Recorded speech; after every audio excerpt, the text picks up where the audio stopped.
안녕하세요, 자스티스입니다. 올해부터는 중국사도 조금씩 다뤄볼까 하는데요. 이번에는 그 첫 시간으로 청왕조가 무너진 후 중국이 어떤 과정을 거쳐 공산국가가 되었는지를 알아보도록 하겠습니다. 여러분 좋아요 한 번씩만 눌러주시면 감사하겠습니다.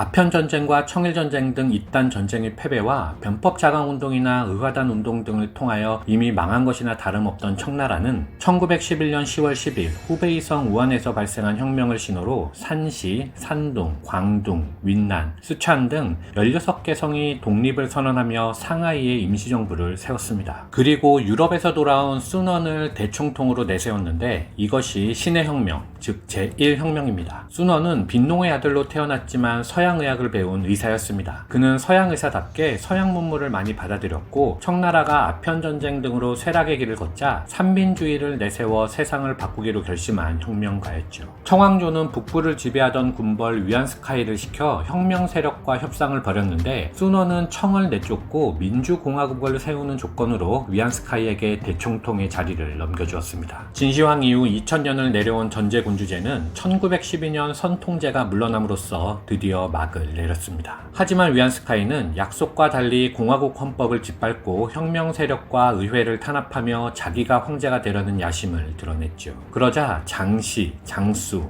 안후이, 푸젠, 광둥, 후난 등 여러 성의 혁명 세력은 1912년 7월 다시 독립을 선언했는데 이것이 제2혁명입니다. 위안스카이는 북양 군벌을 동원하여 혁명군을 공격했고 순원은 국민당을 조직하여 광둥에 정부를 세웠습니다. 한편 이 시대의 어린 시절을 보낸 마오쩌둥은 1921년 북경대학 도서관에서 일하는 동안 중국 공산당의 창시자라 불리는 천두슈를 만나면서 공산주의를 받아들이게 되죠. 그는 곧 고향으로 돌아가 공산당 후남성 지부를 조직하였고 맹렬히 활동을 시작하였습니다. 하지만 이때까지만 해도 공산당의 힘은 미약했습니다. 그는 중국의 혁명이 러시아와는 다른 길을 가야 한다고 생각했습니다. 중국은 농민의 나라이기 때문에 러시아처럼 노동자가 중심이 아니라 농민이 혁명의 주체가 되어야 한다고 생각했죠. 1927년 그는 당 지도부의 혁명이 광둥이나 상하이, 베이징처럼 대도시가 아닌 농촌에서 일어날 것이며 그들을 혁명 세력으로 끌어들이려면 지주의 토지를 몰수하는 농업강령을 채택해야 한다고 제안하였는데 혁명 전인은 산업노동자라는 마르크스 레닌주의를 따른 당 지도부는 이를 채택하지 않았습니다.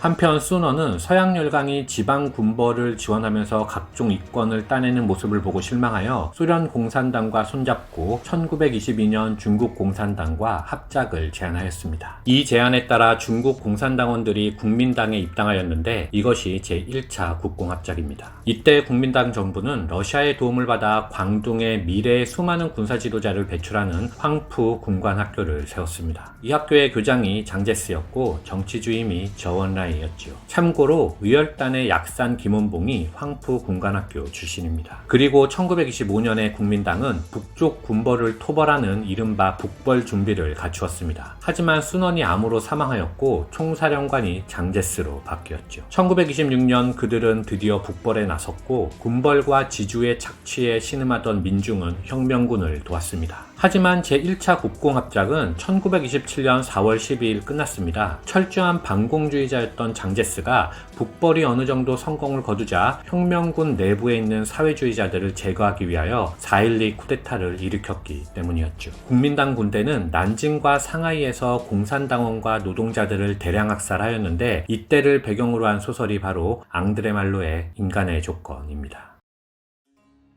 사회주의자들을 쓸어버린 장제스는 이후 서양 열강에게 막대한 이권을 주며 반공연합전선의 총화가 되었습니다. 반면 공산당 총석이 천두슈는 해임당했고 새 지도부는 도시 노동자들의 봉기를 통하여 혁명을 일으키려는 이른바 이립삼주의를 따르게 되었죠. 그리고 이때 마오쩌둥은 반란군을 조직하였고 장제스와의 22년에 걸친 대결을 시작합니다. 1927년 8월 1일 장시성 수도 난창에서 전설적인 홍군 지도자 허룽이 봉기를 일으켜 국민당 군대와 맞섰으나 패배하였는데 한 달 뒤에 마오쩌둥도 후난성에서 최초로 노동자 농민 부대를 만들어 추수봉기를 일으켰으나 실패하였습니다. 이후 그는 정강산으로 들어가 그곳에서 최초의 소비에트 정부를 세웠는데 이립삼주의를 따르던 당 지도부는 공산당은 산적까지도 받아들이는 마오쩌둥을 욕하였지만 그를 따르는 세력은 날이 갈수록 늘어났습니다. 그리고 1928년 5월 추후 마오쩌둥의 오른팔이 되는 주더가 정강산으로 찾아옵니다. 참고로 한국전쟁 때 그는 인민해방군 사령관으로 참전하기도 했죠. 그는 1927년 국민당 소속으로 자신의 부대가 양쯔강 남부를 점령하고 있을 때 난창봉기를 진압하라는 명령을 받았는데 이를 따르지 않고 공산당과 합류한 후 여러 차례 전투를 펼친 끝에 정강산에 합류하였습니다. 마오쩌둥과 주더는 이후 정강산을 중심으로 여러 현을 점령하여 난공불락의 군사 요새를 건설하였으며 2년 만에 장수, 후난, 푸젠성 일대에 공산당이 지도하는 자치해방구역, 즉 소비에트를 설립하였습니다. 그리고 그들은 그곳에서 군수공장을 세우고 산업을 건설했으며 경제개혁과 교육을 실시했습니다. 비록 공산당이 장악한 지역은 국민당과 지방군벌이 지배하는 중국 대륙에 비해 보잘것없는 나라였지만 이렇게 하여 그들은 차분히 국민당과 장기전을 벌일 태세를 갖추게 되었죠. 이상 1편을 모두 마치겠습니다. 감사합니다.